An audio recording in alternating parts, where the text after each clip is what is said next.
साथियों नमस्कार, कैसे हैं आप सब लोग। आज हम पढ़ने वाले हैं कोर्ट ऑफ सेशन के समक्ष होने वाली प्रोसीडिंग, जिसके लिए चैप्टर नंबर 19 BNSS का आज हम पढ़ने वाले, और किस प्रकार जो है ट्रायल होती है conduct before court of session, इसको जो है आज हम समझने वाले हैं।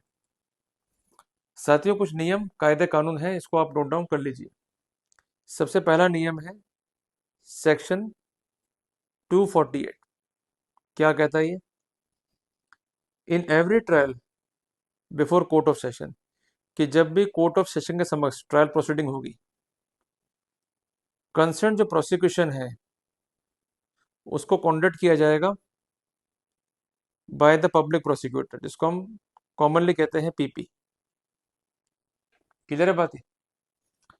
एक बात समझिएगा कि केस को साबित करने का भार किस पे है? प्रोसिक्यूशन पे। तो ऐसे सिनेरियो में जो प्रोसिक्यूशन वाला पार्ट है उसको प्रॉपरली कॉन्डक्ट करना पड़ेगा। अगर प्रॉपरली ये कॉन्डक्ट नहीं हुआ है तो अंततः प्रोसिक्यूशन को ही इसका नुकसान भुगतना होगा। ऐसी स्थिति में कोर्ट के पास एक ही ऑप्शन है कि वह आरोपी को दोष मुक्त कर दे साक्ष्य के अभाव में। अब प्रोसिक्यूशन में क्या आएगा? जो पुलिस की चार्जशीट है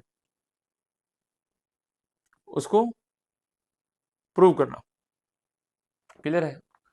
अब चार्जशीट को अगर हम देखेंगे, इसके 3 पार्ट होते हैं। सबसे पहला पार्ट है एफआईआर, दूसरा है बयान, और तीसरा है एविडेंस। अगर तीनों पार्ट में मिसमैच हुआ तो अक्यूज को इसका बेनिफिट मिल जाएगा। इसलिए बात कही गई है बियॉन्ड द रीजनेबल डाउट। हर एक पॉइंट को बियॉन्ड डाउट प्रूव करना है। तो प्रोसिक्यूशन जब भी कॉन्डक्ट करेगा, public prosecutor, he is required to be very much careful. अगर वो केयरफुल नहीं है, उसको इस बात की जानकारी नहीं है कि क्या तो एफआईआर है, क्या बयान है और क्या फर्दे हैं, और अंतोगत्वा उनमें आ गया मिसमैच, और इसके अलावा जब जेरे हुई डिफेंस के पार्ट पे तो गवाहों की बयानों में आ गया इनकंसिस्टेंसी। ठीक है, यह आ गया लेक ऑफ कॉरोबोरेशन। तो ऐसे सिनेरियो में डिफेंस को इसका फायदा मिल जाएगा। तो जो भी आरोपी होते हैं बरी, उस कॉन्टेक्स्ट में एक ही कारण होता है प्रोसिक्यूशन का फेलियर, कि प्रोसिक्यूशन केस को बियॉन्ड डाउट जो है साबित नहीं कर पाया। मींस जो एग्जिस्टिंग केस है प्रोसिक्यूशन का, उसमें या तो मिसमैच है, या जेरे के दौरान गवाह के जो बयान रिकॉर्ड पर आए उसमें है इनकंसिस्टेंसी, या उसमें है लेक ऑफ कॉरोबोरेशन। तो उसका फायदा जो है डिफेंस को मिल जाता है। क्लियर हो गया अपने को?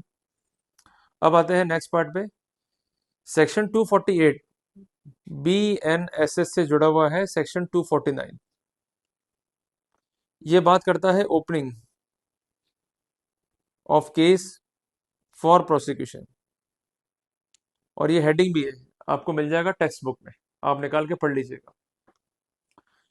इसमें कुछ बातें लिखी गई हैं जो काफी इंपॉर्टेंट है। इसको हम कहेंगे रूल नंबर 2। इसका पहला पार्ट क्या है कि व्हेन द अक्यूज्ड अपीयर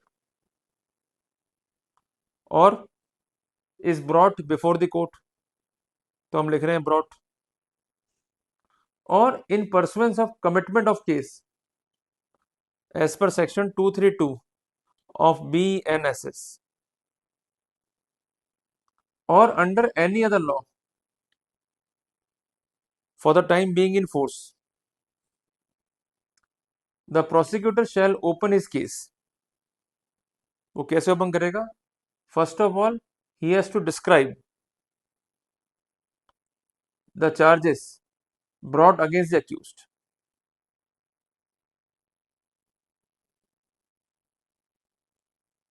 ये मैं लिख भी रहा हूं आपके लिए। And he is required to state by what evidence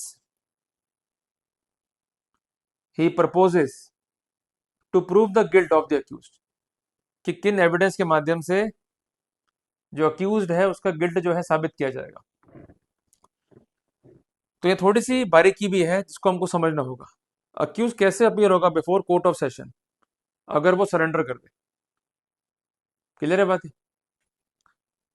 दूसरी बात है is brought before the court, means उसको अरेस्ट कर लिया गया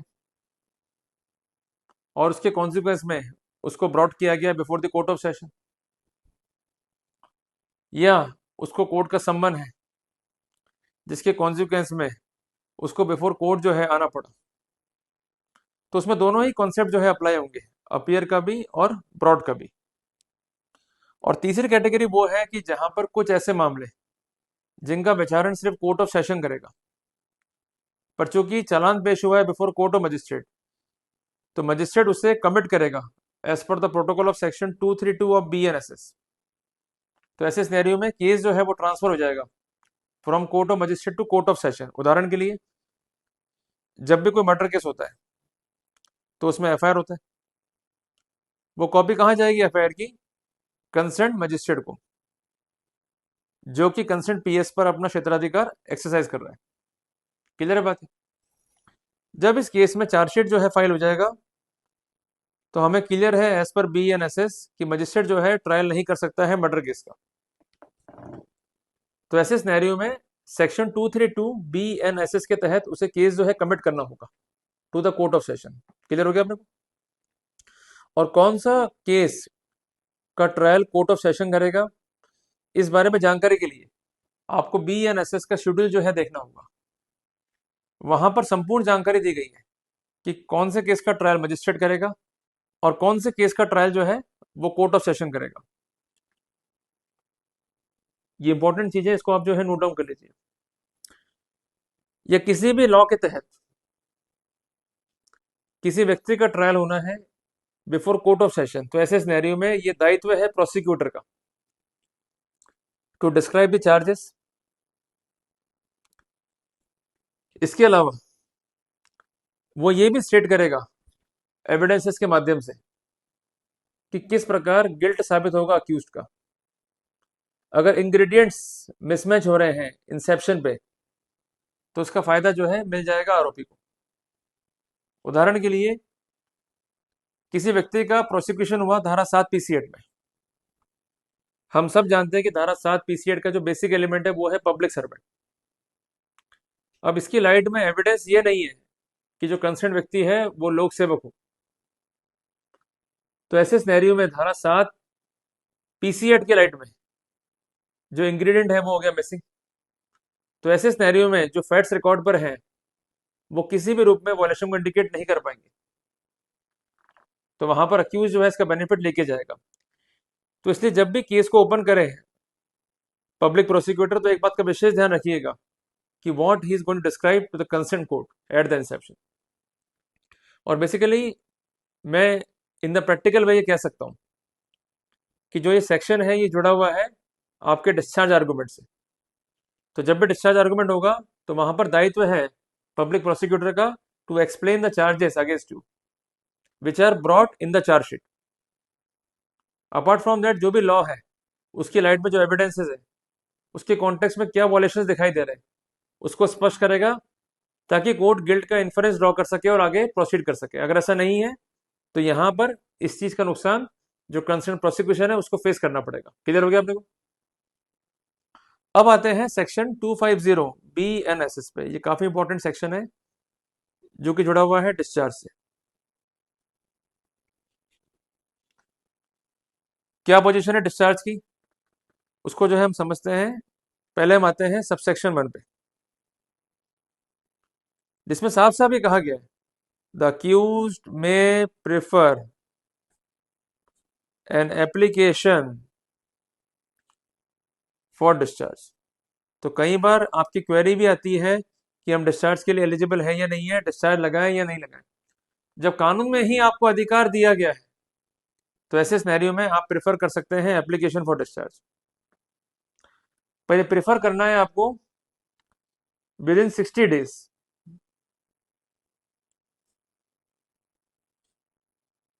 और यहां पर एक स्पेसिफिक केस जो है डिस्कस किया गया है वो है from the date of commitment of case as per section 232 of BNSS। अगर BNSS की धारा 232 के तहत केस कमिट हो रहा है तो सिर्फ 60 दिन का टाइम दिया गया। जो अदर पर्सपेक्टिव है उसके बारे में ये जो प्रोविजन है वो साइलेंट है। तो कुल मिला के हम ये कह सकते हैं कि अगर कोई केस कमिट हुआ है फ्रॉम द कंसर्न मजिस्ट्रेट, तो ऐसे सिनेरियो में 60 दिन के भीतर भीतर डिस्चार्ज पिटिशन जो है फाइल करना है। क्लॉज नंबर 2 या सबसेक्शन 2 ये कहता है कि if upon consideration of the record of the case, पहली बात तो ये आ गई कि केस का जो भी रिकॉर्ड है उसको देखा गया, जिसको हम कॉमनली क्या बोलते हैं, चार्जशीट, CS। जो डॉक्यूमेंट सबमिट हुए हैं विद चार्जशीट उनको देखा गया, और सबमिशंस जो दिए गए by prosecution and by the accused, उसकी लाइट में कोर्ट को ये दिखता है, if court consider that there is not sufficient ground for proceeding against the accused, तो वहां पर कोर्ट का दायित्व है कि कोर्ट अक्यूज को डिस्चार्ज कर देगा। क्लियर हो गया आपने को? तो मोटी मोटी बात क्या आ रही है डिस्चार्ज को लेकर के, the charge must be groundless. इस पॉइंट पर एक इंपॉर्टेंट जजमेंट है ऑनरेबल झारखंड हाईकोर्ट का, जिसका नाम है प्रमोद बनाम स्टेट ऑफ झारखंड। जजमेंट है दिनांक 16/11/2022 का। अब कैसे होता है चार्ज ग्राउंडलेस, कि जो भी इंग्रेडिएंट्स हैं वो फुलफिल नहीं हो पा रहे, तब जाके केस बनता है डिस्चार्ज का। उदाहरण के लिए एक महिला पहुंचती है थाने पे और वो ये कहते कि मेरे पति के किसी के साथ अवैध संबंध है, मेरे पति पर भी कार्रवाई करो, उस महिला पे भी कार्रवाई करो। तो ऐसा देखा गया था कि पुलिस ने धारा 85 BNS या 498A IPC के तहत ना केवल उस कॉन्क्यूबेन पे अपितु हस्बैंड पे कार्रवाई कर दी। कहना यह था कॉन्क्यूबेन का कि मैं रिलेटिव नहीं हूं हस्बैंड की, तो ऐसे सिनेरियो में मुझ पर लागू नहीं होता है 498 IPC। अधिकांश मामले आपको नेट से मिल जाएंगे जहां पर कंसर्न जो कॉन्क्यूबाइन थी, क्लियर है, या महिला मित्र थी, हम कुछ भी कहें उसको, तो ऐसे सिनेरियो में उन्हें डिस्चार्ज जो है करना पड़ा और प्रोसीडिंग को जो है रद्द करना पड़ा। तो अगर कोई मामला सेशंस ट्रायल का है, उसमें किसी आरोपी पे जो है चार्जेस हैं, और उन चार्जेस की लाइट में जो लीगल पोजीशन है उसके कॉन्टेक्स्ट में चार्जेस जो है स्टैंड नहीं कर रहे,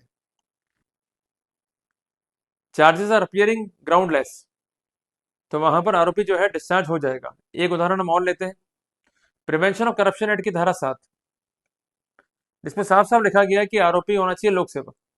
अगर आरोपी लोक सेवक नहीं है तो उस पर सिर्फ धारा 7 PC एक्ट में कार्रवाई नहीं चलाई जा सकती। क्लियर हो गया अपने को? तो साथियों आज इस महत्वपूर्ण अध्याय में मैंने आपको एनलाइटन किया about the protocol of discharge concerning the sessions trial usually conducted before court of session. Clear है? तो मैं समअप करता हूं, जब भी हम पढ़ना चाहते हैं डिस्चार्ज के बारे में तो हमें चैप्टर 19 BNSS पे जोर देना होगा। सेक्शन 248, 249, 250 BNSS काफी इंपॉर्टेंट है। और एक बात ध्यान रखिएगा कि एक ही प्रिंसिपल है डिस्चार्ज का, वो है द चार्जेस आर ग्राउंडलेस।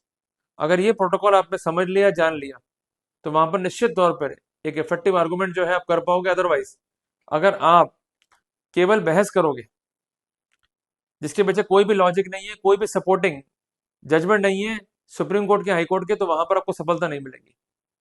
सफलता चाहिए तो सबसे पहले केस को पढ़ो और उसके साथ साथ जो कानून है उसको पढ़ो, और उसकी लाइट में जो वायलेशंस बताए हैं प्रोसिक्यूशन ने वो कितने जायज है उसको देखो। अगर आपके पास इफेक्टिव सबमिशंस हैं supported by judgments of honourable supreme court and high court, then definitely वहां हमें रेमेडी मिल जाएगा। क्लियर है? तो मैं उम्मीद करता हूं कि मैंने एक इंपॉर्टेंट टॉपिक पर आपको एक विशेष जानकारी दी। जल्दी मिलेंगे एक नए टॉपिक के साथ। टिल देन जय हिंद, जय भारत।